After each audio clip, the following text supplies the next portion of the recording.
سلام یا حسین۔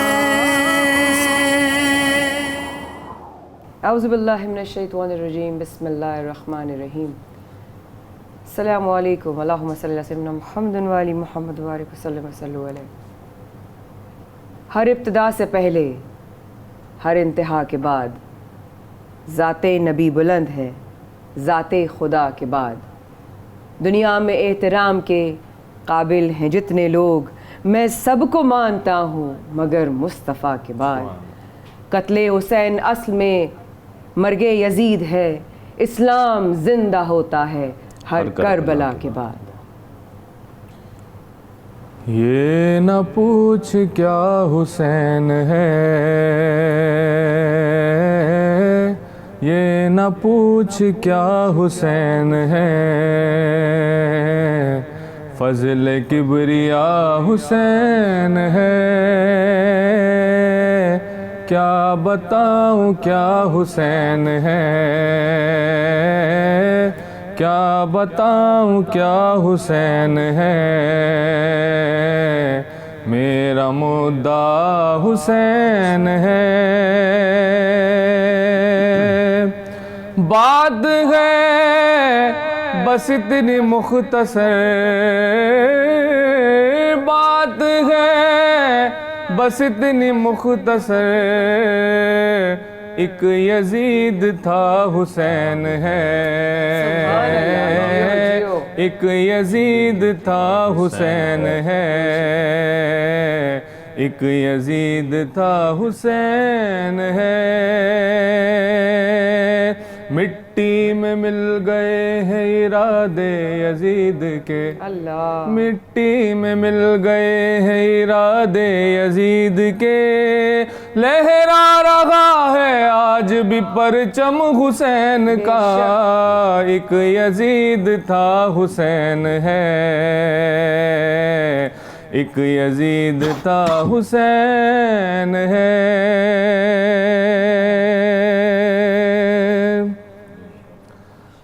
دو جگ اندر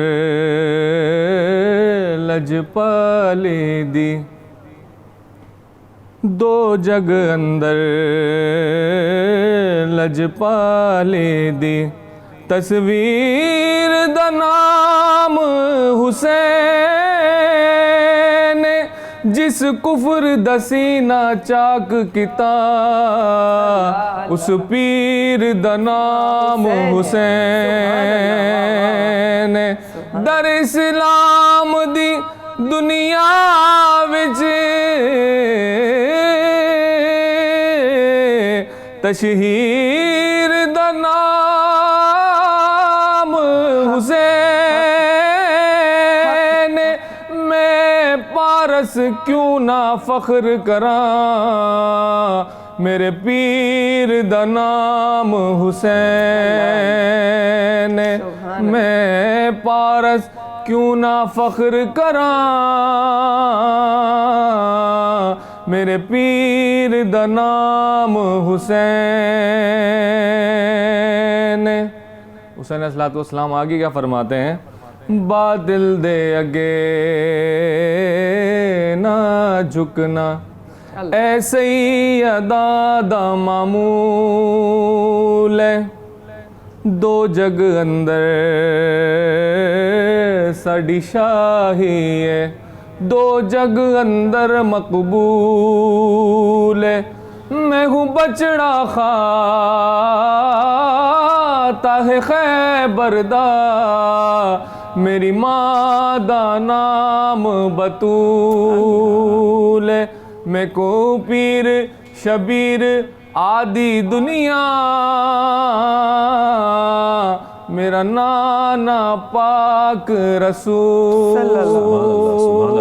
ہے، میں کو پیر شبیر آدھی دنیا، میرا نانا پاک رسول ہے، مرتضیٰ کا ہے وہ شاہکار، مرتضیٰ کا ہے وہ شاہکار، مرتضیٰ کا ہے وہ شاہکار، مرتضیٰ کا ہے وہ شاہکار، آل مصطفیٰ حسین ہے، آل مصطفیٰ حسین ہے، آل مصطفیٰ حسین ہے۔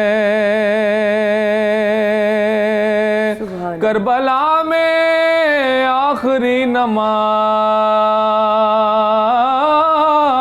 کربلا میں آخری نماز، کر گیا ادا حسین ہے، کر گیا ادا حسین ہے، کر گیا ادا حسین ہے۔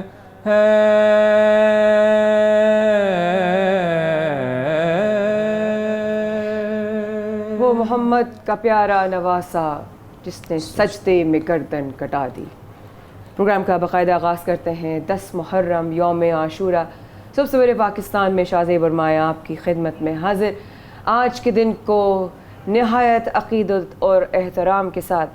آپ کے ساتھ یہ لمحات گزارنے کی اجازت بھی چاہتے ہیں اور شروع بھی کرتے ہیں۔ 10 محرم الحرام مسلمانوں کی ہسٹری میں ایک بہت ہی اہم دن ہے۔ اگر آغاز کریں حضرت آدم علیہ السلام سے تو ان کو سب سے پہلے اگر ہم بات کریں تو ان کی توبہ قبول ہوئی۔ اگر آگے بڑھوں تو حضرت یوسف علیہ السلام کو جیل سے نجات ہوئی، وہ دن بھی 10 محرم کا تھا۔ حضرت جناب آگے اگر ہم بڑھیں، حضرت موسیٰ علیہ السلام کی قوم کو فرعون سے نجات ملی، اور آگے بڑھیں تو آگے بڑھتے بڑھتے مسلمانوں کی ہسٹری 10 محرم کو حضرت امام حسین علیہ السلام کی شہادت پر جا کر ختم ہوئی۔ مسلمانوں کا یہ دن یہ اپنی تاریخ رکھتا ہے، اپنی اہمیت رکھتا ہے۔ آج کے دن کے فضائل، آج کے دن کی عبادات ہمارے گھروں میں یکم سے لے کے 10 محرم تک نبی کریم صلی اللہ علیہ وسلم کی سنت پر عمل کیا جاتا ہے، روزے رکھے جاتے ہیں۔ 10 محرم کے دن دعائے عاشورہ پنسورہ میں جو ہے وہ پڑھی جاتی ہے۔ میں تو صرف علم کی طالب ہوں، رب تعالیٰ میری کمی بیشی معاف فرمائے، اور میرے یہاں پر رہنمائی کے لیے آج موجود شاہ زیب اور میرے ہمارے بہت ہی محترم، ہمارے بہت ہی پیارے مفتی ارشاد سیدی صاحب موجود۔ السلام علیکم ارشاد بھائی، بہت شکریہ پروگرام میں شرکت کے لیے، جزاک اللہ خیر کثیرا۔ ان کے ساتھ تشریف فرما ہے علامہ اشفاق مدنی صاحب۔ السلام علیکم علامہ صاحب، بہت شکریہ، آپ نے وقت نکالا اور آپ پروگرام میں شرکت آپ نے کی۔ ساتھ میں سلمان ہمارے ساتھ، بولے سلمان بہت پیارا کلام پڑھا ہے، بہت ہی پیارا آغاز میں آپ کا کلام بھی ہم نے سنا۔ خاص طور پر آج جب ہم بات کر رہے ہیں اور جب قربانی کی بات ہوتی ہے، اثار کی بات ہوتی ہے، دنیا کی تاریخ میں کئی ایسے واقعات ہیں جس کا ذکر آتا ہے، لیکن جب اس واقعے کی بات ہوتی ہے تو ایسی مثال دنیا میں کہیں نہیں ملتی، نہ صرف مسلمانوں کے لیے بلکہ مختلف عقائد کے لیے بھی، مختلف مذاہب کے لیے بھی، جو جس بھی مذہب سے تعلق رکھتے ہیں ان سب کے لیے اس میں ایک پیغام بھی ہے اور ایک سبق بھی ہے جو ہم اس واقعے سے سیکھتے ہیں۔ تو آج ہم کوشش کریں گے مایا کہ اس واقعے کے بارے میں جتنی باتیں جان سکیں اور جتنا سمجھ سکیں اس کو بہتر وہ کوشش کریں گے، اور اپنے مہمانوں کے ساتھ اسی گفتگو کا آغاز کریں۔ سیکھ ہی سیکھ ہے، علم ہی علم ہے، روشنی ہی روشنی ہے، نور ہی نور ہے، عشق الہی۔ شاد بھائی آپ سے آغاز کرنا چاہوں گی، محرم حرام سے پہلے ذی الحج میں حضرت اسماعیل علیہ السلام کی قربانی کی یاد تازہ ہم نے کی۔ ہم نے ابھی بیچ میں جب آپ آئے تھے تو ہم ساتھ ساتھ یہ تمام ذکر کر رہے تھے، قربانی کا جذبہ کیا ہے، کیا مسلمان کی کیفیت ہونی چاہیے، کیا دل ہونا چاہیے، کیا نیت ہونی چاہیے، اور یوں ہی کرتے کرتے سال کا اختتام پر قربانی پر ہوتا ہے اور سال کا آغاز بھی قربانی عظیم سے ہوتا ہے۔ تو بسم اللہ۔ یقیناً جیسے آج ہم کیلنڈر بناتے ہیں، بالکل ایسے اللہ رب العزت نے بھی اس کائنات کا ایک کیلنڈر بنایا۔ سبحان اللہ۔ اس کے اندر جو ایونٹس ہیں، واقعات ہیں، ان کے درمیان آپ کو ایک نظم نظر آئے گا، ایک ڈسپلن نظر آئے گا، اور یہ خدا وحدہ لا شریک کے وجود پر دلالت کرتا ہے کہ ساری کائنات کو اور اس میں رونما ہونے والے واقعات کو پیدا کرنے والا وہی ایک ہے، اور اس نے ہر شے کو تدبیر کے ساتھ، حساب کے ساتھ، نظم کے ساتھ ترتیب دیا ہے۔ یہ جو 10 محرم الحرام جس کا آپ نے بھی ذکر فرمایا، 10 محرم الحرام اور محرم الحرام کا مہینہ، جی محرم الحرام کے مہینے کو دیکھیں تو اللہ رب العزت نے 12 مہینوں میں سے 4 مہینوں کو حرمت والے مہینے قرار دیا۔ حرمت کا معنی ہے احترام، تو یہ مہینے وہ ہیں کہ جن کا احترام دوسرے مہینوں سے بڑھ کر ہے، اس لیے انہیں حرمت والے مہینے کہا جاتا ہے۔ اور اس میں بہت ساری وہ چیزیں اللہ رب العزت نے منع فرما دیں اس کے احترام کے باعث جو اور مہینوں میں جائز ہوتی تھیں، جیسے جنگ و جدال، اور عربوں کی روایت میں بھی یہ چلا رہا تھا کہ ان مہینوں میں یہ کام نہیں کرنا۔ تو حرمت والے مہینے ہو گئے۔ پھر اس حرمت والے مہینے میں جب ہم 10 کی تاریخ کو دیکھتے ہیں تو یہ کائنات کا ایک پورا کیلنڈر ہمیں دیتا ہے، اس کا سکیچ دیتا ہے۔ حتیٰ کہ روایات، اگرچہ وہ جو روایات ہیں وہ ان میں کمزور بھی ہیں، ضعیف بھی ہیں، مگر اس سے ہم کوئی عقیدے کی قطعی بات تو ثابت نہیں کر رہے، اس لیے ان چیزوں کو لیا جا سکتا ہے کہ کائنات کی تخلیق بھی اللہ رب العزت نے اس ماہ مبارک میں فرمائی، حضرت آدم علیہ السلام کی تخلیق بھی اور ان کی توبہ بھی اسی ماہ مبارک میں ہوئی، حضرت نوح علیہ السلام کی کشتی جب جودی پہاڑ پہ جا کے ٹھہری تھی اور طوفان سے گویا نجات ملی، وہ بھی نجات کا دن یہی تھا۔ اسی طرح حضرت ایوب علیہ السلام بیماری سے شفا پائی، وہ بھی 10 محرم الحرام کا دن تھا۔ ایسے حضرت یوسف علیہ السلام کو قید سے رہائی ملی اور نجات ملی، وہ بھی یہی دن تھا۔ تو لہٰذا تاریخی اعتبار سے جب ہم دیکھتے ہیں تو اس کا سب سے بڑا واقعہ بنی اسرائیل کے ساتھ وہ پیش آیا کہ جب حضرت موسیٰ علیہ السلام نے بنی اسرائیل کو فرعون کے ظلم سے، جبر سے، استبداد سے، غلامی سے نجات دلائی اور دریائے نیل عبور کر کے ان کو آزاد کروایا۔ اور آقا علیہ السلام جب ہجرت فرما کر مدینہ منورہ تشریف لائے تو آپ نے دیکھا کہ گرد و پیش میں جو یہود کے قبائل آباد تھے ان کا ایک معمول تھا کہ وہ 10 محرم الحرام کو روزہ رکھتے ہیں۔ تو آقا علیہ السلام نے ان سے استفسار فرمایا بھی کس سبب سے رکھتے ہو؟ تو انہوں نے کہا وہ موسیٰ علیہ السلام کو جو اور ان کی قوم کو جو نجات ملی فرعون کے ظلم سے اور جبر سے، اس کی خوشی میں مناتے ہیں کہ یہ نجات کا دن ہے۔ تو آقا علیہ السلام نے فرمایا کہ تم سے ہم زیادہ حقدار ہیں موسیٰ علیہ السلام کا دن منانے کے۔ تو فرمایا کہ ہم بھی روزہ رکھیں گے، اور پھر صحابہ کرام کو حکم دیا کہ اب روزہ تو رکھیں گے کیونکہ یہ موسیٰ علیہ السلام کا دن ہے اور ہر نبی کا دن ہے اور ہر نبی کے وارث ہم ہیں، لہٰذا روزہ رکھنے کا حکم دیا۔ فرمایا پھر ان سے تھوڑا سا فرق رکھ لو، وہ 1 روزہ رکھتے ہیں تو تم 2 روزے رکھ لو، 2 روزے ملا کے رکھ لیا کرو۔ تو عرض کرنے کا مقصد یہ ہے کہ یہ 10 محرم الحرام کائنات کے کیلنڈر کے اندر بہت امپورٹنٹ دن ہے، اور اس دن اہم واقعات ہوئے۔ اور محرم الحرام میں جب 61 ہجری کے اندر امام عالی مقام، امام الشہداء، امام حسین رضی اللہ تعالیٰ عنہ وعلیہ السلام جب آپ کی اور آپ کے خانوادے کی اور آپ کے ساتھیوں کی اتنی عظیم قربانی کا واقعہ رونما ہوا، تو بس آخری جملہ یہ عرض کروں گا کہ 10 محرم الحرام کے پہلے 10 تعارف تھے، 10,000 تعارف تھے، لیکن 61 ہجری کے 10 محرم کے بعد اس کا ایک ہی تعارف ہے کہ یہ امام حسین رضی اللہ تعالیٰ عنہ کی عظیم قربانی کا دن ہے، ان کے عشق کے امتحان کا دن ہے، اور یہ دن گویا اپنی معراج کو پہنچا، اور اس دن نے کربلا کو کربلائے معلیٰ بنا دیا۔ اور معلیٰ کا لفظ یا عرش کے ساتھ استعمال ہوتا ہے اردو لٹریچر میں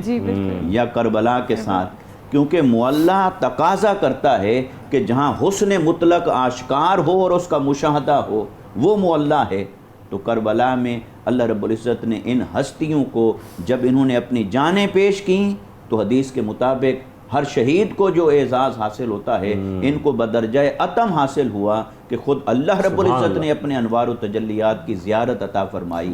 تو 10 محرم الحرام کو ایسی بہت ساری نسبتیں حاصل ہیں، مگر ہر نسبت پر غالب اور حاوی وہ امام علی مقام رضی اللہ تعالیٰ عنہ کی شہادت ہے۔ علامہ اشفاق مدنی صاحب بھی ہمارے ساتھ موجود ہیں۔ سر، پہلی محرم سے لے کے 9 محرم تک جو صورتحال بنی، ہم چاہ رہے ہیں تھوڑی سی تاریخ پر بھی نظر دوڑائیں، اور میں چاہتا ہوں کہ اس کو آپ تھوڑا سا ہمیں بتائیے گا بھی اس واقعے کے بارے میں، کیونکہ وعدے تو ٹوٹے لیکن قافلہ نہیں رکا کسی بھی صورت۔ بسم اللہ الرحمن الرحیم۔ یہ قافلہ مدینے سے روانہ ہوا اور روحیں تڑپ اٹھتی ہیں، کائنات عالم سے لوگ مدینے جاتے ہیں اور مدینے والے وہاں سے باہر جا رہے ہیں، روح بےقرار ہو جاتی ہے. اور یہ قافلہ آج تک تر و تازہ ہے, ایسا رواں ہے کہ ان کے گھوڑوں کی ٹاپیں آج بھی اس شاخ کو سنائی دیتی, ان کی تڑپ اور طلب آج بھی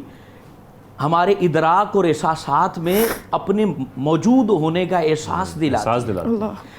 یہ کوئی عام بات نہیں ہے, یہ ایسا قافلہ تھا جس نے حق کو آج تک کھڑے رکھا ہے. آج حق, حیا, اسلام, دین, غیرت, حمیت, جتنے بھی بلند و بالا الفاظ اور ان کے معنی ہیں, ان کا وجود اس قافلے کے ساتھ جڑا ہوا ہے. اور یہ کتنی بڑی بات ہے, یہ قافلہ مدینے سے روانہ ہوتا ہے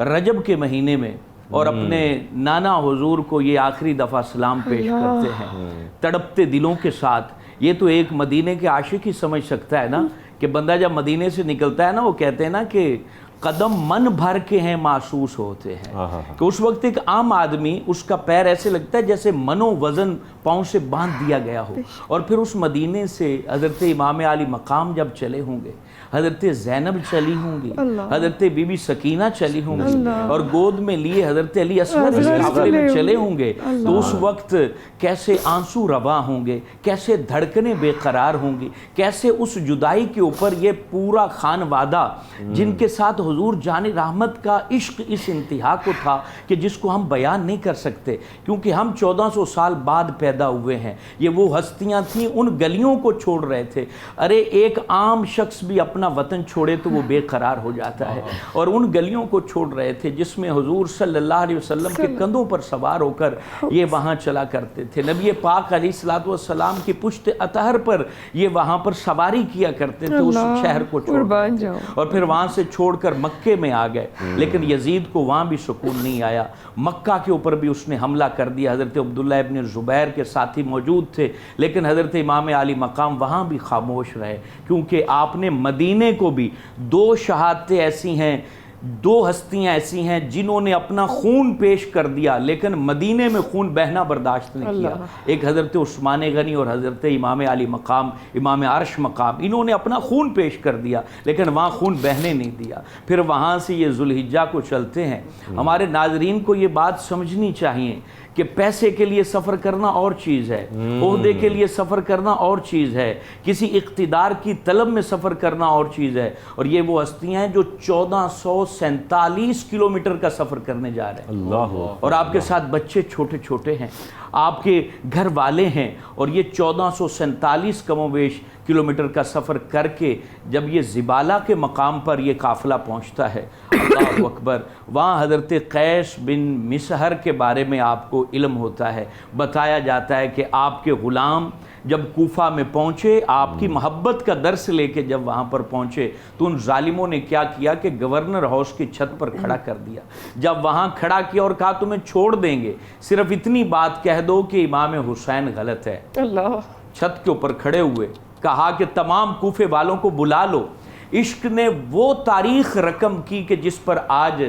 عشق بھی حیران ہے کہ واقعی وفا کس کو کہتے ہیں. گورنر ہاؤس کی چھت پر جب کھڑے ہوئے نا تو بے قرار ہو گئے, اور وہاں کھڑے ہو کر تمام کوفیوں کو بتایا, اے لوگو سن لو, اس وقت کرۂ ارضی پر اگر کوئی خوبصورت ہستی ہے تو اس کا نام امام حسین. یہ الفاظ کہے تو ان کو دھکا دے دیا, جس سے وہ شہید ہو گئے. زبالہ سے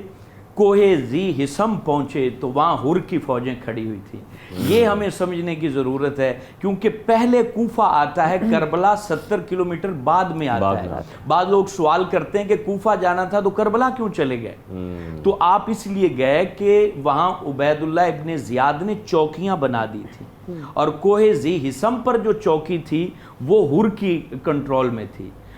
آپ نے پھر کوفہ کا راستہ چھوڑ دیا جب آپ کو پتہ چلا کہ حضرت مسلم بن عقیل بھی شہید ہو گئے, قیس بن مسہر بھی شہید ہو گئے, تو مجھے کوفہ جا کے کیا کرنا ہے. تو آپ وہاں سے ہٹ گئے, تقریباً 35 کلومیٹر بائیں سائڈ پر چلے گئے, اور وہاں ہر کھڑا ہوا تھا. اس نے روک دیا, کہا کہ حضور آپ آگے نہیں جا سکتے. ہر نے بھی کیا ادب کی مثال قائم کر دی, کہا کہ حضور آپ ٹھہر جائیے, مجھے کہا گیا کہ آپ سفر نہیں کر سکتے. رک گئے, سامان اتار دیا گیا. کئی دنوں سے ان کا وہاں پہرا تھا. تو حضرت امام علی مقام امام عرش مقام نے کہا کہ حور کے جانوروں کو بھی پانی پلایا جائے اور اس کی فوج کو بھی پانی پلایا جائے، اور پھر نماز حضرت حر نے امام علی مقام کے پیچھے پڑھی، اور پھر یہ قافلہ وہاں سے یکم محرم کو جو آپ نے کویسچن کیا وہاں سے چلتا ہوا نینوا کے مقام پر پہنچا۔ یہ وادی تف تھی جس کو کربلا کہتے ہیں، اور یہاں حضرت علی المرتضیٰ شیر خدا کے جانثار صاحب ساتھی کہتے ہیں کہ اس جگہ جب بھی حضرت علی آیا کرتے تھے تو رو دیا کرتے تھے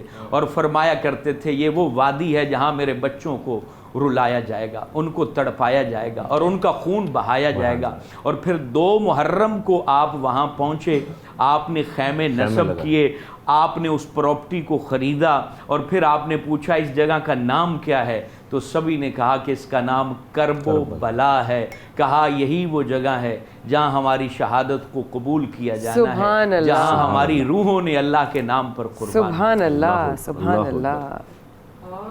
آیا نہ ہوگا اس طرح حسن و شباب ریت پر، آیا نہ ہوگا اس طرح حسن و شباب ریت پر، گلشن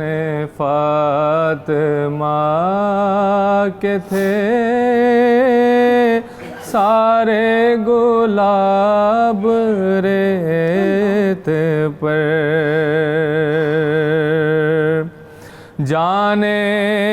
بطول کے سوا کوئی نہیں کھلا سکا، جانے بطول کے سوا کوئی نہیں کھلا سکا، قطرۂ آب کے بغیر اتنے گلاب ریت پر، جتنے سوال عشق نے آل رسول سے کیے، جتنے سوال عشق نے آل رسول سے کیے، ایک کے بعد ایک دیے سارے جواب ریت پر، اور پیاسا حسین کو کہوں اتنا تو بے ادب نہیں، پیاسا حسین کو کہوں اتنا تو بے ادب نہیں، لمس لبِ حسین کو ترسا ہے آب ریت پر،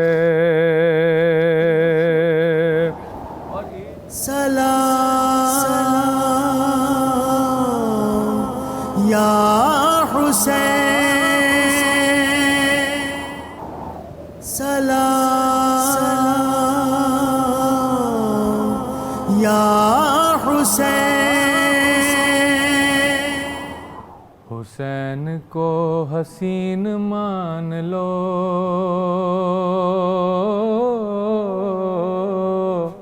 امین بن امین مان لو، حسین کو حسین مان لو، امین بن امین مان لو، خود معین الدین نے کہا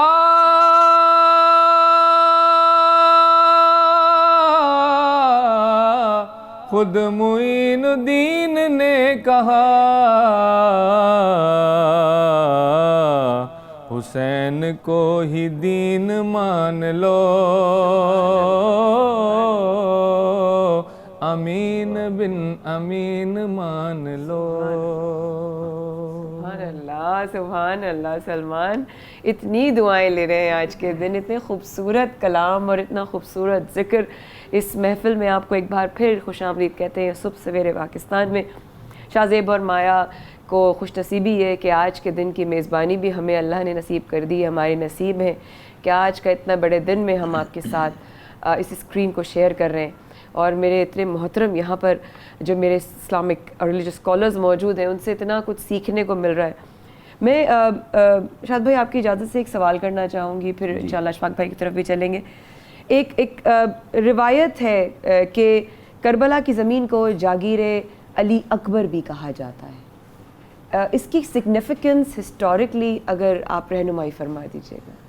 جی، اس کے اندر تاریخی اعتبار سے تو یہ پس منظر ملتا ہے کہ امام علی مقام رضی اللہ تعالیٰ عنہ وعلیہ السلام جب آپ نے کربلا کے اندر پڑاؤ فرمایا، جیسا کہ حضرت نے بیان کیا بڑے تفصیل سے اور حقائق کے ساتھ اور اعداد و شمار کے ساتھ، تو جب آپ نے وہاں پر پڑاؤ کیا اور گرد و پیش سے پوچھا بھی اس جگہ کا نام کیا ہے، تو اس جگہ کا نام اس سے پہلے کوئی اور معروف تھا، تو لوگ وہی بتاتے رہے، طف بھی ان میں سے ایک تھا۔ تو پھر آپ نے اور لوگوں کو بلایا، تو جب کسی نے بتایا کہ ہاں اس کا ایک غیر معروف نام کرب و بلا بھی ہے، تب آپ نے فرمایا کہ ہاں یہی پڑاؤ اختیار کریں گے۔ تو جب آپ نے پڑاؤ کیا تو دیکھیے یہ امام علی مقام رضی اللہ تعالیٰ عنہ یہ وہ ہستی ہیں، یوں تو اللہ نے انہیں ساری کائنات کا مالک بنایا ہے، ساری زمین کا مالک بنایا ہے، اس نے جب اپنی جنت کا مالک انہیں بنایا ہے اور اس کے ماتھے پر لکھ دیا ہے الحسن والحسین سیدہ شباب اہل الجنہ، تو آپ زمین کے اور کربلا کے بھی مالک تھے۔ مگر یہ حضرت مولا کائنات رضی اللہ تعالیٰ عنہ کہ عدل اور حق پرستی کا اظہار تھا، سیدہ کائنات کے پاکیزہ تربیت کا اظہار تھا کہ آپ نے فرمایا کہ ہم خیمے کیسے لگا لیں جو زمین ہماری ملکیت میں نہ ہو، بالکل، تو آپ نے اس کے مالک کو بلا کر اس کی رقم ادا فرمائی اور اس کی ادائیگی فرمائی، اور ادائیگی فرمائی تو گویا اس سے خریدا، کیونکہ آپ یہ سمجھتے تھے، دیکھیے نا حق پرستی کا عالم یہ ہے کہ اس زمین پر خیمہ لگانا بھی آپ نے اپنے لیے جائز اور روا نہیں سمجھا کہ جو جگہ آپ کی ملکیت میں نہ ہو۔ ایک ہے ٹریول کرنا، وہ تو اور بات ہے، ایک ہے کسی جگہ قیام کرنا۔ تو آپ نے دیکھا کہ جب ہم نے یہاں پر قیام کرنا ہے، خیمہ لگانا ہے، تو پھر یہ جگہ کی قیمت تو ادا کریں۔ دیکھیے آقا علیہ السلام جب مدینہ منورہ تشریف لائے تھے ہجرت فرما کر اور مسجد بنانے کا ارادہ فرمایا، تو وہ 2 یتیم بچوں کی جگہ تھی، تو آقا علیہ السلام نے یہ نہیں کہ یہ بھی مسلمان ہیں تم بھی مسلمان ہو، بس اللہ کے گھر میں زمین آ گئی تو بس کافی ہے، تمہیں اجر ملے گا۔ آقا علیہ السلام نے اس کی ادائیگی فرمائی، ادائیگی کا اہتمام فرمایا، پھر اس کے اوپر مسجد نبی کو قائم فرمایا۔ تو حضرت امام علی مقام رضی اللہ تعالیٰ عنہ نے اس کے مالک کو بلا کر اس کی ادائیگی فرمائی، اور یہ جو حق پرستی ہے یہی ہمیں نظر آتی ہے جب حضرت امام مسلم بن عقیل رضی اللہ تعالیٰ عنہ علیہ السلام جب آپ کو آپ کے ایک خادم نے محب نے کہا کہ میں بلاتا ہوں گورنر کوفہ کو اور آپ چھپ کر بیٹھیں اور اس پر آپ حملہ کر دیں اور اس کا ابن زیاد کا کام تمام کر دیں تو آگے راستہ سارا صاف ہے۔ اور اس نے ایک استعارہ بنایا کہ میں کہوں گا مجھے پانی پلاؤ، جب موقع مناسب ہوگا آپ آ کے اس پر اٹیک کرنا۔ طے ہو گیا، آپ بیٹھے، اس نے بلایا مجھے پانی پلاؤ، آپ نہیں آئے۔ اس نے کہا مجھے پانی پلاؤ، آپ نہیں آئے۔ اس نے کہا مجھے پانی پلاؤ چاہے میری جان ہی کیوں نہ چلی جائے، آپ نہیں آئے۔ وہ ابن زیاد کے ساتھ ایک غلام تھا، وہ اشارہ سمجھ گئے، وہ اٹھ کے چلا گیا۔ اس نے بلا کر پوچھا کہ اے امام یہ آپ نے کیوں کیا؟ فرمایا مجھے آقا علیہ السلام کا فرمان یاد آ گیا تھا کہ حق اور باطل کے مابین فرق ہی دھوکہ ہے۔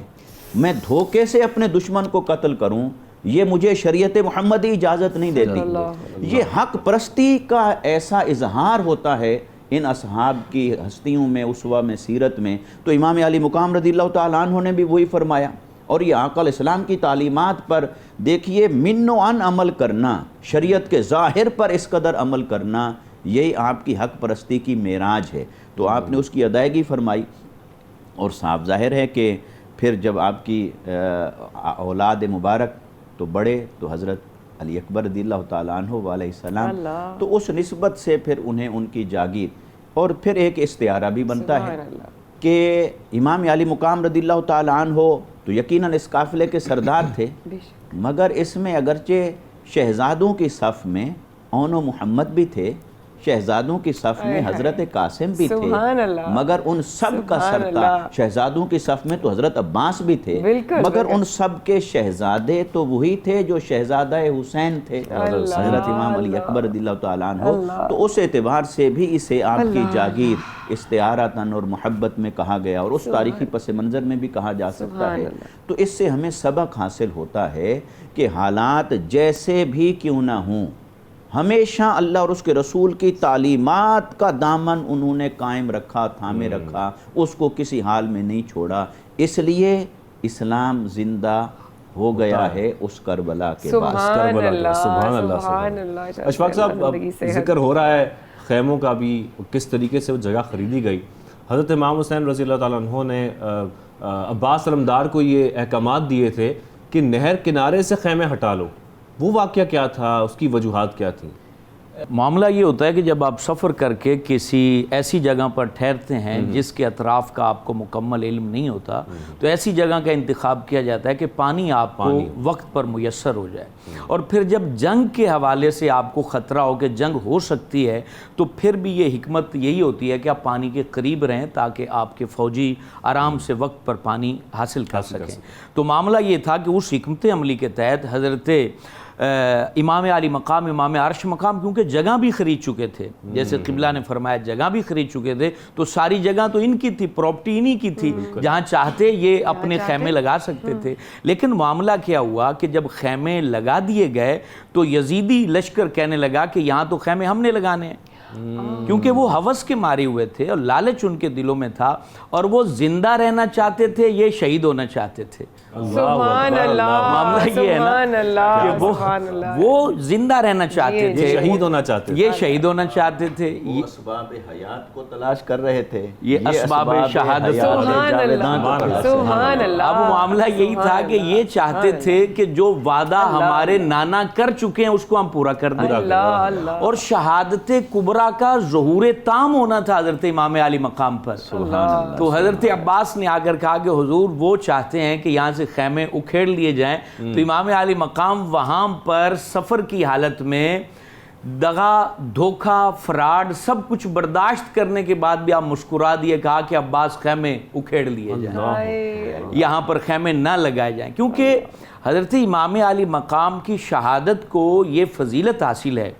ہر بندے کی شہادت شہید ہونے کے بعد شہرت پاتی ہے، اور امام علی مقام کی شہادت شہید ہونے سے پہلے شہرت پا چکی تھی۔ حضور فخر عالم صلی اللہ علیہ وسلم فرما چکے تھے کہ یہ میرا بیٹا شہید ہوگا۔ حضرت ام فضل خود فرماتی ہیں کہ کیونکہ جو شروع کی پرورش کرنے والی ہستی ہیں وہ حضرت ام فضل ہیں، جو حضرت عباس نبی پاک کے چچا جان کی زوجہ ہیں۔ انہوں نے آگے خواب بتایا تھا نا کہ حضور میں نے عجیب خواب دیکھا ہے، خواب بتاتے ہوئے بھی ڈر لگتا ہے کہ آپ کو بتاؤں نہ بتاؤں، کہا نہیں تم خواب مجھے بتاؤ، تو کہا کہ میں نے رات میں دیکھا ہے کہ آپ کے جسم کا ایک حصہ جدا کر کے میری جھولی میں ڈالا گیا ہے، تو آپ مسکرائے، کہا کہ یہ تو برکت والا خواب ہے کہ میری بیٹی کے ہاں بیٹا پیدا ہوگا اور وہ بیٹا تمہاری جھولی میں ڈالا جائے گا، اور وہ ہستی تھی حضرت امام حسین۔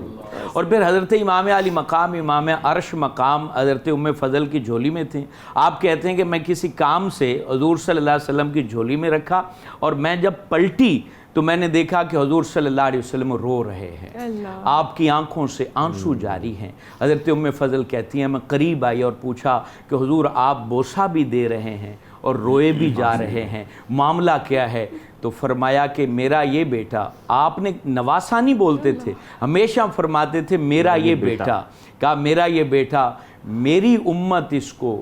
کربلا کی وادی میں پیاسی حالت میں شہید کرے گی۔ تو وہ محبت کے آنسو میری آنکھوں سے نکل چکے ہیں، شہادت کا شورا ہو چکا تھا، خیمے وہاں سے اکھیڑ لیے گئے اور پھر دوسری جگہ پر خیمے لگا دیے گئے، ہوس کے ماروں کو فرات کا کنارہ دے دیا گیا اور اپنے یاروں کو جنت کی جاگیر دے دی گئی کہ تم یہ پانی ان کو دے دو اور مجھ سے حوض کوثر کی گارنٹی لے لو، وعدے لے لو، میرے نانا حضور کے ہاتھوں سے تمہیں جام پلائے جائیں گے۔ اور قربان جاؤں، ایسا یقین، ایسا اعتماد اور ایسا شوق شہادت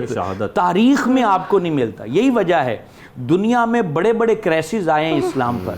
بڑے بڑی اموات ہوئی ہیں، بڑے بڑے ظلم ہوئے ہیں، لیکن کربلا کا جو ظلم ہے، کربلا کے اندر جو شہادتیں ہیں، جس طریقے سے ہماری حواس خمسہ، ہماری روح، ہمارا دل اس کو محسوس کرتا ہے، کسی اور شہادت کو ویسے محسوس نہیں کیا جاتا۔ وجہ یہ تھی کہ باقی شہیدوں کو شہید کرنے والے عموماً کافر تھے، اور ان کو شہید کرنے والے سجدے بھی کر رہے تھے، نمازیں بھی پڑھ رہے تھے، اذانیں بھی دے رہے تھے، اور ان کو شہید بھی کر رہے تھے۔ یعنی اپنوں کی جو غداری ہوتی ہے، یہ قتل سے جو ہے نا وہ زیادہ درد دیتی ہے، جب اپنے ہی آپ کے سامنے کھڑے ہو جائیں تو زیادہ تکلیف ہوتی ہے۔ تو انہوں نے وہ خیمے اکھیڑ لیے، اور کوئی دل کے اندر، بڑی بات تو یہ ملال نہیں آیا۔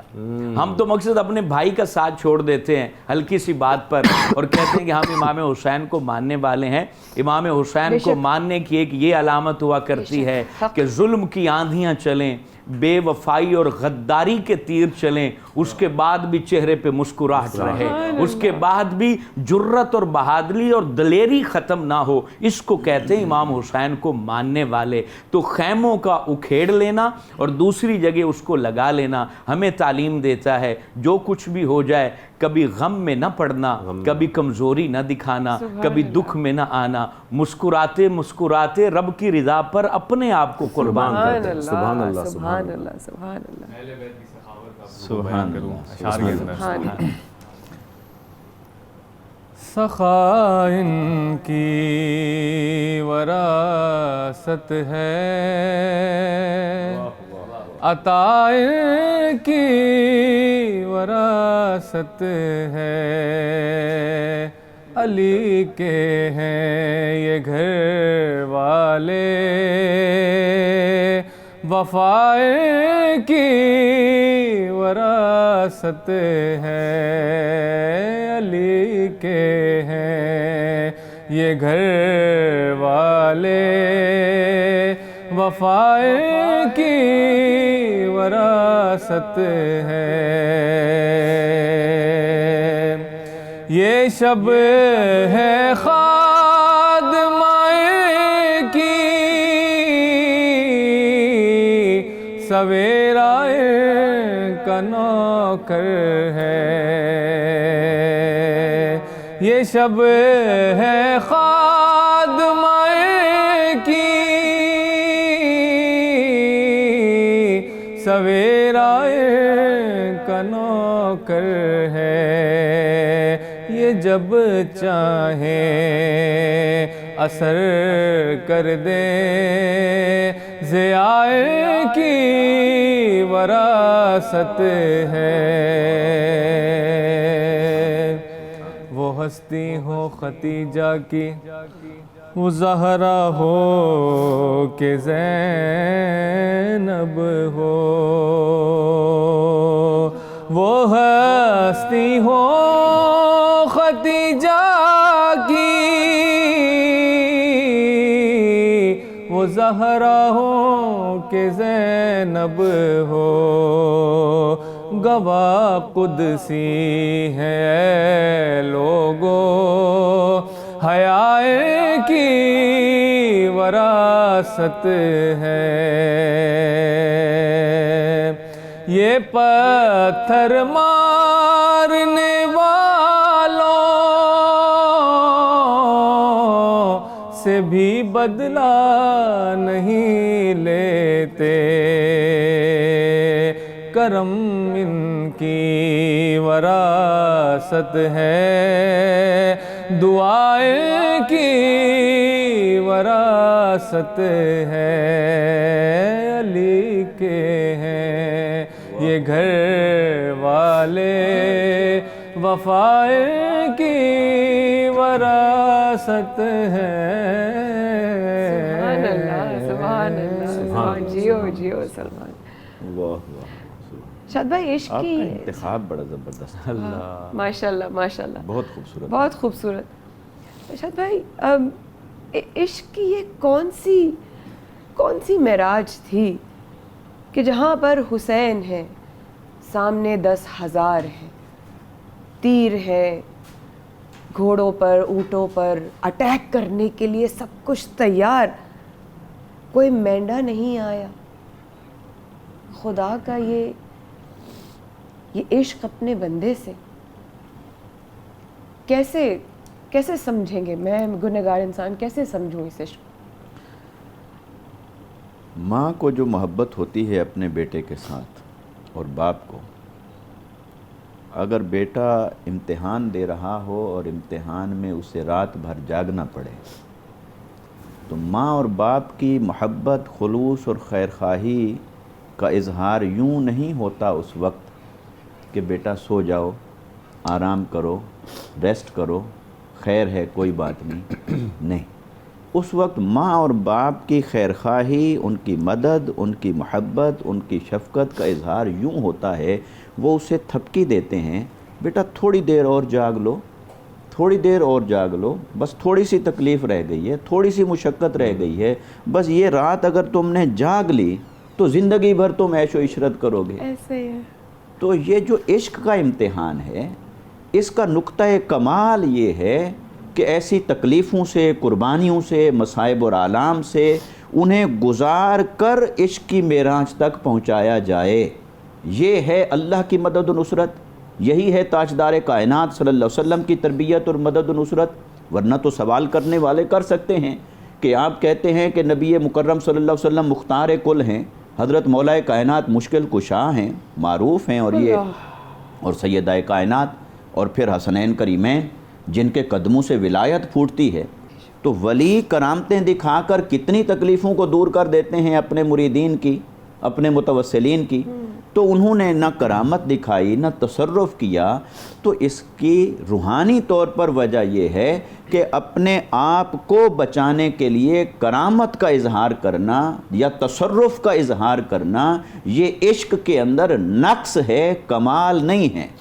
عشق الہی کے اندر کمال یہ تھا کہ باری تعالیٰ اگر تو یہ تیر و تلوار چلانے پر راضی ہے تو حسین اپنا سینہ پیش کرنے پر راضی ہے۔ اگر تیری رضا اسی بات کے اندر ہے کہ علی اصغر جیسا پھول بھی تیری بارگاہ میں قربان کر دیا جائے تو حسین کے ماتھے پر بل نہیں آئے گا، حسین خوشی سے، صبر کے ساتھ، حوصلے کے ساتھ یہ قربانی بھی تیری راہ میں پیش کرے گا۔ تو عشق کا امتحان، اور اللہ کی محبت دیکھیے، اللہ کی نظام بڑا عجیب ہے۔ وہ جس سے محبت نہیں کرتا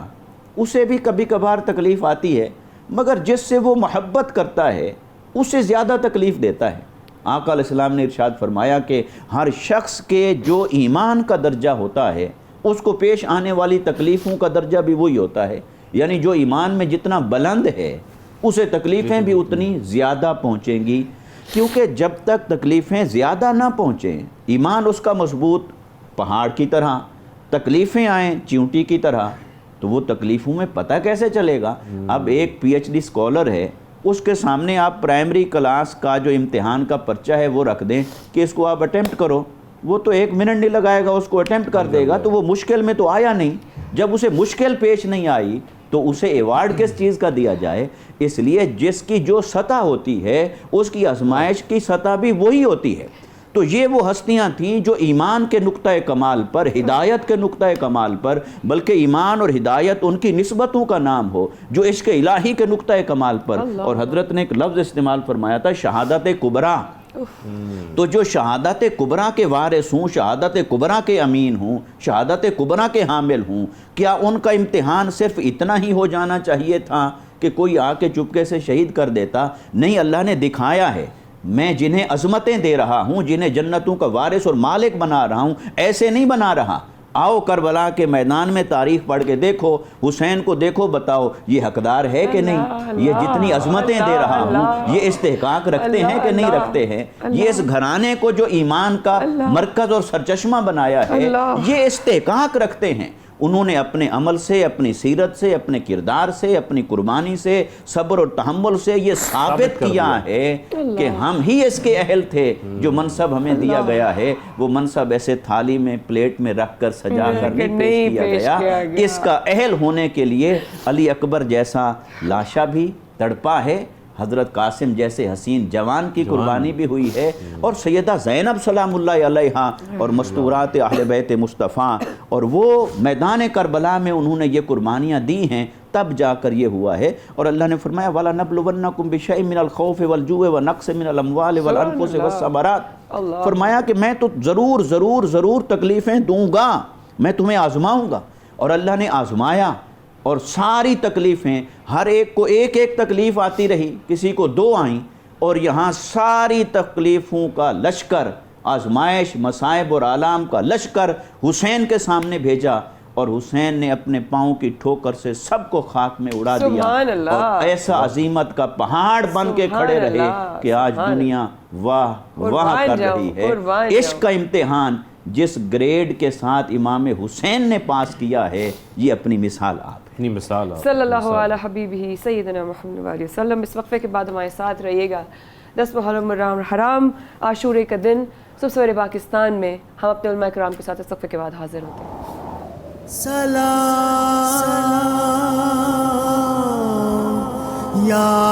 حسین، سلام یا حسین۔ فکر و فن صرف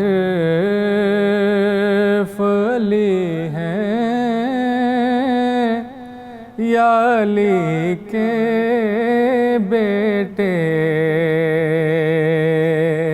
فکر و فن صرف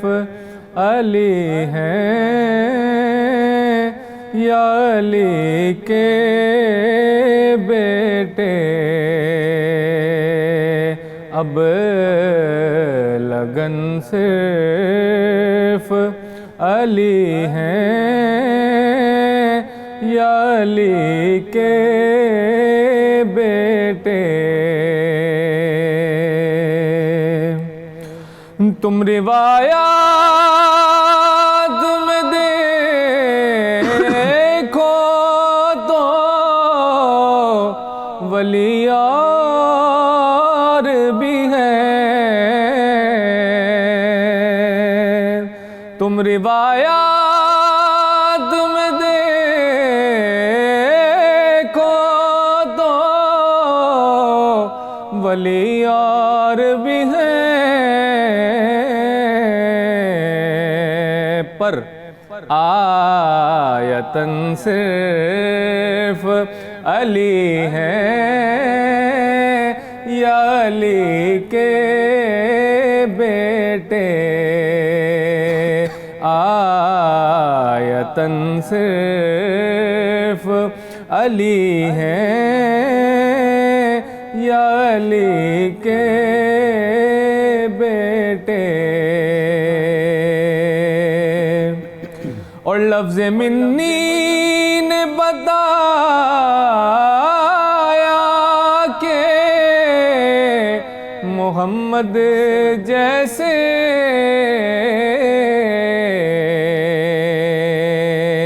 من و ان صرف علی ہیں، یا علی کے بیٹے۔ اور شعر دیکھیے، بت بنانے میں تو شامل تھے قبیلے سب کے، پر بت شکن صرف علی ہے یا علی کے بیٹے سب کی قبریں ہیں ٹھکانے میں مدینے میں مگر بے وطن صرف علی ہیں یا علی کے بیٹے بے وطن صرف علی ہیں یا علی کے بیٹے اب لگن صرف علی ہیں یا علی کے بیٹے سبحان اللہ، جیو جیو جیو، جزاک اللہ خیر کثیرہ۔ اشفاق صاحب، میدان کربلا کا ذکر ہو رہا ہے، قربانیوں کا ذکر ہو رہا ہے، پھر وہاں کی مشکلات اور جس طریقے سے وہاں پر قربانیاں دی گئیں، جن حالات میں دی گئیں، مشق سکینہ اور علم کا بڑا مضبوط تعلق ہے، تو میں چاہ رہا ہوں اس پر بھی آپ تھوڑی روشنی ڈالیں ہمارے ناظرین کے لیے پلیز۔ معاملہ یہ ہے کہ کربلا کا جو واقعہ ہے وہ صرف واقعہ نہیں ہے، بلکہ عشق الہی کے دعویٰ داروں کے لیے ایک بہت بڑا نصاب مرتب کیا گیا ہے، اور قیامت تک کے آنے والے مظلوموں، مسکینوں اور بے سہاروں کے لیے ایک ایسی ہسٹری کریٹ کر دی گئی ہے کہ قیامت تک جتنے لوگ آئیں گے، جتنے غمگین ہوں گے، پریشان حال ہوں گے، وہ اپنی انتہا کو جب دیکھیں گے تو ان کو ڈھارس دینے والی ایک ہی ہستی نظر آئے گی، وہ امام حسین کی ہستی نظر آئے گی۔ اور ان کے جب واقعے کو دیکھیں گے، ان کی اولاد کو دیکھیں گے، ان کی مشکلات کو دیکھیں گے، کیونکہ کربلا کا جو معاملہ ہے یہ ایسا ہے کہ وہاں مشکل ہی مشکل ہے۔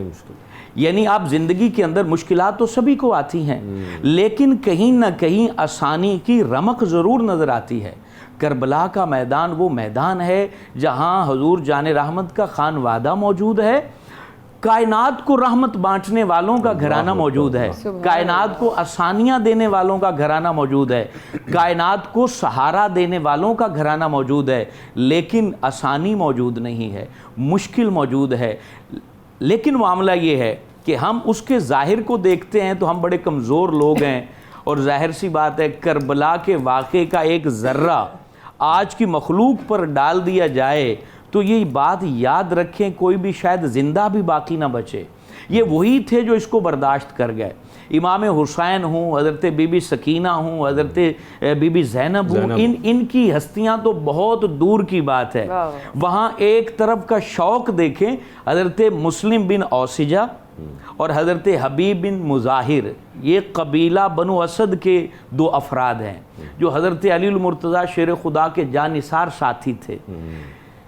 10 محرم کی جو رات تھی نا، حضرت مسلم بن اوسجہ اپنی داڑھی میں کلف لگا رہے تھے،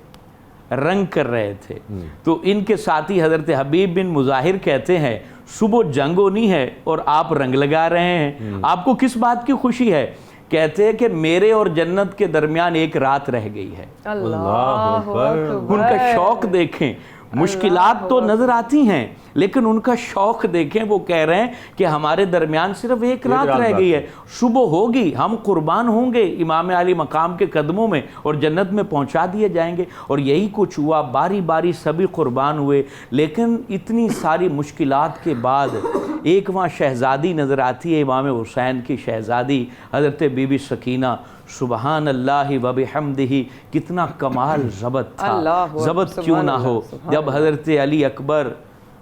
رضی اللہ تعالیٰ عنہ و علیہ السلام جب ان کا لاشا لایا گیا نا، تو حضرت امام علی مقام نے حضرت بی بی سکینہ سے کہا بیٹا رونا نہیں ہے، صبر کرنا ہے۔ کہتی ہیں بھائی کی لاش آئے تو بہن کیوں نہ روئے، اللہ یہ کتنا ضبط تھا اور کتنا تاریخ اسلام کے اندر اندھوناک واقعہ تھا کہ حضرت علی اصغر کا پہلے لاشا لایا گیا، اللہ اکبر، پھر حضرت علی اکبر کا، آپ کے بھائی ہیں، اور تیسرے بھائی حضرت علی اوسط زین العابدین وہ بیمار اندر خیمے میں موجود ہیں، اور حضرت بی بی سکینہ آنکھوں سے آنسو رواں ہیں، آنکھوں سے آنسو کی لڑیاں جاری ہیں، اور وہ حضرت امام علی مقام کے سامنے صرف رو رہی ہیں اور اس حیرت کے سمندر میں گم ہیں کہ یہ کتنا عجیب واقعہ ہے کہ ایک جانب میرے نانا کو ماننے والے نمازیں پڑھ رہے ہیں اور دوسری جانب ان کے ہم شکل کو شہید کر رہے ہیں، حضرت علی اکبر کو شہید کر رہے ہیں، ان کے شہزادوں کی جان کے دشمن ہو چکے ہیں۔ تو حضرت بی بی سکینہ کا پھر وہ واقعہ کہ جب آپ نے حضرت عباس علمدار سے کہا کہ بڑی پیاس لگی ہے، یہ دل دہلا دیتا ہے، اور حضرت عباس علمدار علم بھی تھامے ہوئے ہیں اور مشکیزہ سکینہ کو بھی تھامے ہوئے ہیں، اور پھر فرات کی طرف بڑھتے ہیں، اس کے اندر پانی بھی ڈال لیا ہے، اس کو کندھے پر لٹکا بھی لیا ہے، اور ایک جانب شہزادوں کی پیاس نظر آتی ہے، دوسری جانب سے دشمن تیروں کے وار کرتے ہیں، ظلم کی آندھیاں چلاتے ہیں، اور ایک ہی صدا دیتے ہیں، لوگو عباس خیموں تک پہنچ گیا تو تم میں سے کوئی نہیں بچے گا، تمہاری لاشوں پر تمہاری مائیں روئیں گی، یہ پانی کی ایک بوند بھی اگر خیمہ حسین تک پہنچ گئی تو پھر تمہاری زندگی کی کوئی ضمانت نہیں لے سکتا۔ بازو کاٹ دیے جاتے ہیں، ایک بازو کٹتا ہے، دوسرا بازو کٹتا ہے، اور قربان جاؤں فرات پر پہنچ کے چلو میں پانی لے کے ڈال دیتے ہیں کہ عباس پی لے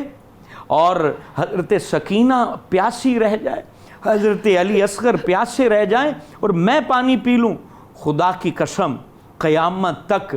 وفا کسی کو سلام کرے گی تو اس کا نام حضرت عباس ہے، وفا کے تمام معنی جس کی ہستی میں سمجھے جائیں گے تو وہ حضرت عباس ہیں، جس کو دیکھ کر وفا بھی رونے لگ جائے تو وہ حضرت عباس ہیں۔ 10 محرم میں ان کی بات کرنا آسان ہے، 7 محرم سے 10 محرم تک 72 گھنٹے پیاسا رہنے کے بعد پانی پانے کے باوجود اس پانی کے چلو کو پھینک دینا حضرت سکینہ کی پیاس کو یاد کر کے، یہ بات برداشت کرنا بہت مشکل ہے، اور پھر کٹے بازوؤں کے ساتھ منہ کے اندر مشکیزہ اٹھائے خیموں کی طرف آپ اپنی سواری کو جب چلاتے ہیں، اور وہ بدبخت لعین یزیدی فوجیں آپ کے اوپر تیر برسا دیتی ہیں، آپ کا پورا وجود تیروں سے چھلنی کر دیا جاتا ہے، اور 10 محرم میں وہ عظیم الشان ہستی جن کی کسی سے کوئی دشمنی نہیں تھی، کسی سے کوئی لڑائی نہیں تھی، اور میں نے اور آپ نے کائنات کے ہر بندے نے جن کا واسطہ دے کر معاشر کی گرمیوں میں پانی مانگنا ہے، اور حوض کوثر پر ہم اپنی زبانیں دکھا کر ان کا واسطہ دے کر پانی لینا ہے، 50,000 سال کی گرمی جن کی سخاوت بٹے گی۔ عجیب بات ہے، کیسی عجیب بات ہے کہ ان کو مارا جا رہا ہے اور ان کے منہ سے لگی ہوئی مشک کو جو ہے وہ گرانے کی کوششیں کی جا رہی ہیں، وجود چھلنی ہو چکا ہے، بازو کٹ چکے ہیں، اللہ اکبر،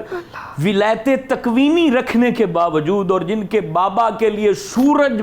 مغرب سے واپس لایا گیا تھا، وہ ہستیاں اگر اس وقت اپنی ایڑی مارتی تو خدا کی قسم یہی تو حضرت اسماعیل جن کا جد اعلیٰ ہے تو وہاں سے پانی کے چشمے پھوٹتے، لیکن انہوں نے صرف صبر کیا، رضا پر راضی رہے، اور وہیں پر انہوں نے جام شہادت نوش کیا، اپنی جان دے دی، اور آخر میں جان جانے کی فکر نہیں کی، آخر میں یہی الفاظ تھے کہ عباس کو افسوس ہے خیمہ حسین تک پانی نہ پہنچ سکا، اور آپ کی گردن کو بدن سے جدا کر دیا جاتا ہے۔ یہ وہ منظر ہے جس کو قیامت تک امت محسوس بھی کرے گی اور اس پر آنسو بھی بہائے گی، اور یہی وہ چیز ہے جو 10 محرم کے غم کو ہمیشہ تازہ کر دیتی ہے۔ حسین تم نہ رہے تمہارا گھر نہ رہا، مگر تمہارے بعد ظالموں کا ڈر نہ رہا۔ جنگ تو بیت کی تھی نا، اب تو تمام تر مرد ختم ہو چکے، لشکر بھی اجڑ چکا، قافلہ بھی ختم ہو چکا، ہو سکتا ہے کہ اب بیعت کر لیتے، نہیں کی۔ واہ واہ واہ۔ دیکھیے سب سے پہلی بات تو یہ ہے کہ اللہ کی رضا کی خاطر اور حق کی خاطر اپنا آپ، اپنا خانوادہ، اپنا خاندان، گھر بار سب کچھ قربان کر دینا، یہ امام علی مقام رضی اللہ تعالیٰ عنہ کی قربانی اور عشق کا نقطہ کمال تھا۔ میں اس کی طرف آتا ہوں کہ بیعت پھر بھی نہیں کی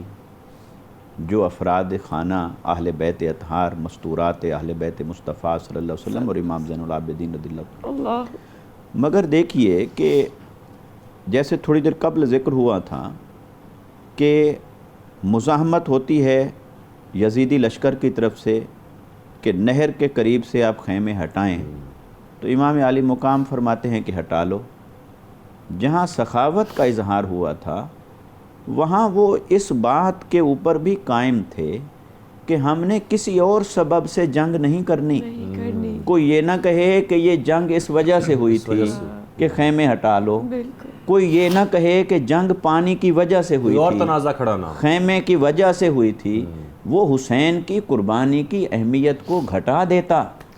کہ اگر جگہ کی وجہ سے، خیمے کی وجہ سے، پانی کی وجہ سے، وہ تو لڑ رہے تھے حق کی خاطر،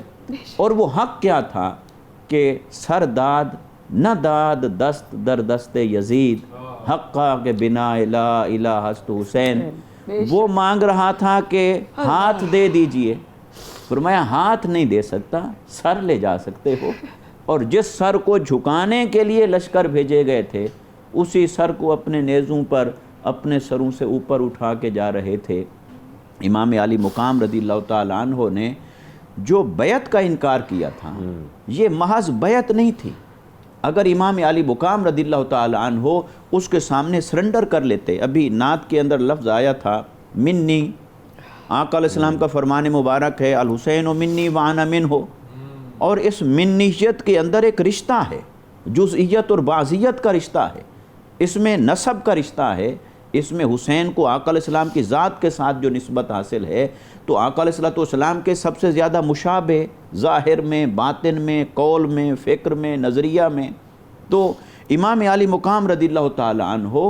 حق کے علم بردار بن کے کھڑے تھے، اور آقا علیہ السلام نے وہ جو فرمایا تھا کہ میں حسین سے اور حسین مجھ سے ہے، اس میں اس کا پہلا حصہ تو سمجھ میں آتا ہے کہ حسین مجھ سے ہیں کیونکہ حسین کا نسب ظاہر ہوا مصطفیٰ سے، لیکن میں حسین سے ہوں یہ بات سمجھنا بہت مشکل ہے، آقا علیہ السلام کیسے حسین سے ہوئے؟ تو اس کی تعویل اور تشریح ہمارے ائمہ نے، محدثین نے، علماء نے جو کی، اس کا خلاصہ یہ ہے کہ حسین کی جان ظاہر ہوئی مصطفیٰ سے اور مصطفیٰ کی شان ظاہر ہوئی حسین سے، آقا علیہ السلام سے حسین کا نسب ظاہر ہوا اور حسین سے حضور کا دین ظاہر ہوا، حق ظاہر ہوا اور شہادت کا ظہور ہوا۔ اس لیے امام علی مقام کے لیے محض بیعت ایک مسئلہ نہیں تھا، ہاتھ دینا لینا یہ مسئلہ نہیں تھا۔ اگر امام علی مقام بھی اس وقت معاذ اللہ سرنڈر کر لیتے اور کہتے کہ جہاں سارے چپ ہیں تو میں بھی چپ ہوں، ٹھیک ایک بیعت ہی ہے، باقی اور شریعت کی طرف سے اجازت بھی تھی جب جان کو خطرہ ہو تو آپ راہ رخصت کو اختیار کر سکتے ہیں، مگر امام علی مقام نے کیا جملہ فرمایا تھا گورنر مدینہ کو جب ولید نے بلا کر کہا کہ ہمیں کہا گیا ہے کہ آپ کو بلا کے تو یزید کی بیعت لیں، کیا جملہ آپ نے فرمایا؟ فرمایا میرے جیسا اس جیسے کی بیعت کرے یہ نہیں ہو سکتا، میرے جیسا اس جیسے کی بیعت کرے یہ نہیں ہو سکتا۔ ہاں اگر آپ بیعت کا تقاضا کر رہے ہیں تو میں سوچوں گا پہلے آپ اہل مدینہ کو بلا کر پہلے بیعت لیں، پھر میں بھی دیکھوں گا کہ مجھے کیا کرنا ہے۔ تو آپ وہاں سے اٹھے تو ولید کے پاس بیٹھا تھا مروان، اس نے کہا کہ انہیں جانے مت دیں، اگر اس وقت آپ نے ان کو جانے دیا تو آپ کبھی ان پر قابو نہیں پا سکیں گے۔ تو امام علی مقام نے جب اس کی شرارت کو دیکھا تو آپ نے اسے بہت ایک لفظ جو آر کا ہے اسے فرمایا کہ کیا تو یہ مشورہ دے رہا ہے اور تو مجھے قتل کرے گا اور شہید کرے گا؟ ہے کسی میں ہمت اور جرأت؟ تو امام علی مقام رضی اللہ تعالیٰ عنہ کو یہ جو خراج عقیدت پیش کیا گیا کہ شاہ است حسین، بادشاہ است حسین، دین است حسین، دین پناہ است حسین، سرداد نداد دست در دست یزید حقاں کے بنا لا الہ است حسین. اور بے شک یہ شعر معروف تو حضرت خواجہ معین الدین چشتی اجمیری رحمۃ اللہ تعالیٰ علیہ کی طرف ہے، لیکن اگر کوئی اس سے اختلاف بھی کرے کہ ان کا نہیں کسی اور کا ہے، مگر جو اس میں کانٹینٹ ہے وہ حق ہے. اور وہ یہ ہے کہ وہ بیعت کے لیے اس لیے کہہ رہے تھے کہ امام علی مقام اگر مان لیتے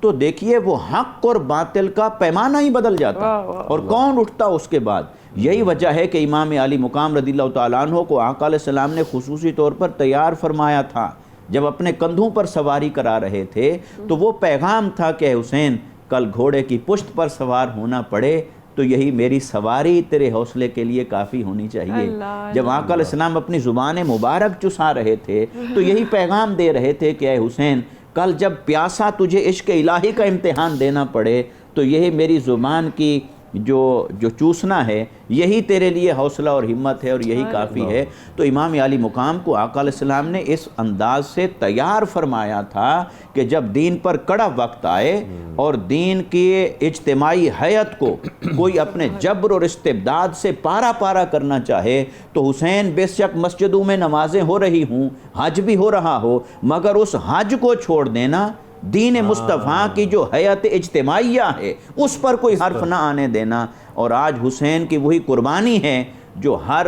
حق کے علم بردار کو حوصلہ دیتی ہے اور ہر دور کے یزید کے خلاف لڑانے کا عزم اور ہمت اور حوصلہ دیتی ہے. یہ امام علی مقام نے دین کو زندہ کر دیا ہے. اسی کا ثمر ہے کہ آج ہم دین حق کی بات کر رہے ہیں اور اس کا جھنڈا سربلند نظر آ رہا ہے. جھنڈا سربلند نظر آ رہا ہے. نبی نہیں ہے میرے مصطفیٰ کے بعد،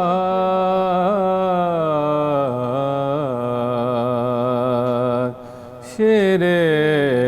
خدا نہیں ہے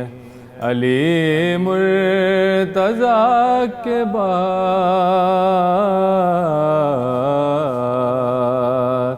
شیر خدا نہیں ہے علی مرتضیٰ کے بعد. نہ ہے کسی کے بیٹے حسین و حسن سے اور، نہ ہے کسی کے بیٹے حسین و حسن سے اور، نہ فاطمہ سما ہے کوئی فاطمہ کے بعد، نہ فاطمہ سما ہے کوئی فاطمہ کے بعد. جیسی بڑی حسین نے تیروں کی چھاؤں میں، جیسی بڑی حسین نے تیروں کی چھاؤں میں، ایسی نماز پھر نہ ہوئی کربلا کے بعد، ایسی نماز پھر نہ ہوئی کربلا کے بعد. عباس تیرے نام کو لکھوں میں خون سے،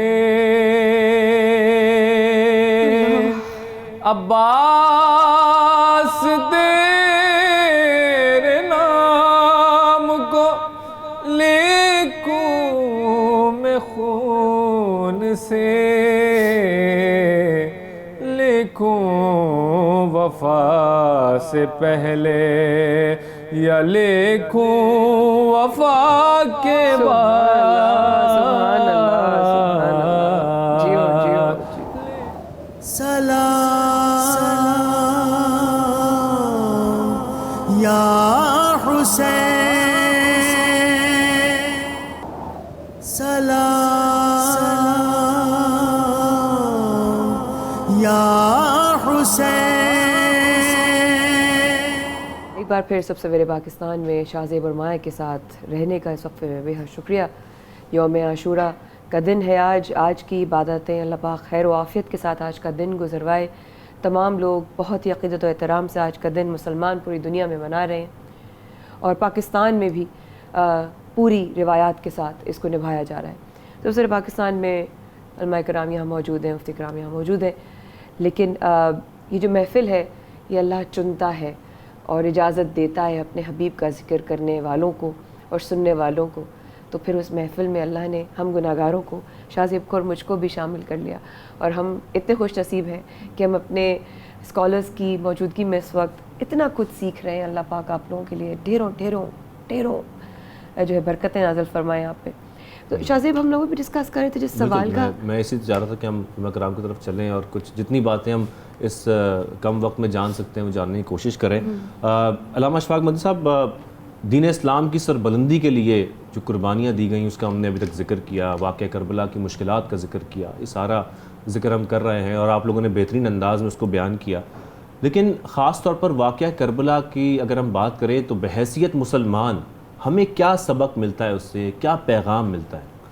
ایک مسلمان کے لیے کربلا تو ایک آئیڈیل زندگی جو ہے وہ گزارنے کے انداز بتا دیتا ہے، کیونکہ خوشیوں کے اندر تو سبھی اللہ کو یاد کر لیتے ہیں، غم کے وقت اللہ کو یاد کرنا بہت مشکل ہوتا ہے. پہلی بات جو اس کربلا کے واقعے میں حاصل ہوتی ہے وہ بندگی کا سبق ہے. بھی کسی حالت میں رب کو نہیں چھوڑنا. اور مجھے وہ 10 محرم فجر کی نماز حضرت امام عرش مقام نے خود جماعت کروائی. یہ کتنی بڑی بات ہے. یعنی 72 گھنٹے بھوکے پیاسے رہنے کے بعد فجر کے وقت خود جو ہے وہ جماعت کروانا یہ بتاتا ہے کہ تم نے کسی حالت میں رب کو نہیں چھوڑا. پھر آپ نے قرآن مجید منگوایا اور اللہ کے حضور کچھ الفاظ کہے جو آج میرے لیے اور ہر ایک مسلمان کے لیے جو سبق ہے. آپ نے قرآن مجید منگوا کے رب سے ایک بات کہی کہ اے اللہ، میں جانتا ہوں کہ کچھ غم ایسے ہوتے ہیں جو بندے کی کمر دوہری کر دیتے ہیں، کچھ غم ایسے ہوتے ہیں جن کا مداوع نہیں ہوتا، لیکن میرا یقین ہے کہ تو تمام غموں کو دور کرنے والا ہے. اس وقت آپ نے وہ بات امت کو سکھائی کہ کسی بھی حالت میں مایوس نہیں ہونا، کسی بھی حالت میں رب کا در نہیں چھوڑنا، اللہ کو نہیں چھوڑنا. تو آپ نے اس وقت بھی اللہ رب العالمین سے یہی بات کی کہ یا رب العالمین، اس مشکل کو اگر تو دور کرنا چاہتا ہے تو دور کر دے، ورنہ صبر دے اور ہمیں اپنی بارگاہ میں قبول فرما. تو یہ پہلا سبق ہمیں ملتا ہے کہ ہم نے اپنے رب کو نہیں چھوڑنا. آج کیا ہوتا ہے کہ تھوڑی سی پریشانی ہوتی ہے تو ہر جگہ دھکے کھاتے ہیں، آتے نہیں تو رب کے در پر نہیں آتے، آتے نہیں تو اللہ کے پاس نہیں آتے، عامل کے پاس جاتے ہیں، وڈیرے کے پاس جاتے ہیں، بڑے بڑے لوگوں کے پاس جاتے ہیں مشکل کشائی کے لیے، اللہ کو صدا نہیں دیتے. تو امام عرش مقام نے سبق دیا کہ تمہارے اوپر آندھیاں بھی طوفان بھی چل جائیں ظلم کے، تو تم نے اگر اس وقت پکارنا ہے، صدا دینی ہے، آواز دینی ہے تو اللہ کو آواز دینی ہے. اس کے بعد ہمیں بطور مسلمان یہ بھی سبق ملتا ہے کہ ہم نے کسی وقت نماز نہیں چھوڑنی ہے، ہم نے نماز نہیں چھوڑنا، کسی بھی صورت میں سجدہ نہیں چھوڑنا ہے. کتنی بڑی بات ہے کہ آپ نے اپنی جان کو بھی قربان کیا تو سجدے کی حالت میں کیا. یعنی آپ کے جگہ جگہ تیر چبھے ہوئے ہیں، نیزوں کے زخم ہیں، زبان جو ہے وہ پیاس میں ہے، اور اس کے بعد آپ جب زخمی حالت میں نیچے اترتے ہیں تو اپنا سر اللہ کے حضور رکھ دیتے ہیں اور پھر آپ کی گردن جو ہے وہ تن سے جدا کرتے ہیں. تو ہمیں بتا دیا کہ لوگوں، حسین کا نام لینا آسان ہے، حسین کا مقام پانا آسان نہیں ہے، بہت مشکل کام ہے. اس کے بعد ہمیں صبر کی منزلیں طے کرواتا شکر کی طرف لے جاتا ہے. حضرت امام زین العابدین سے کسی نے پوچھا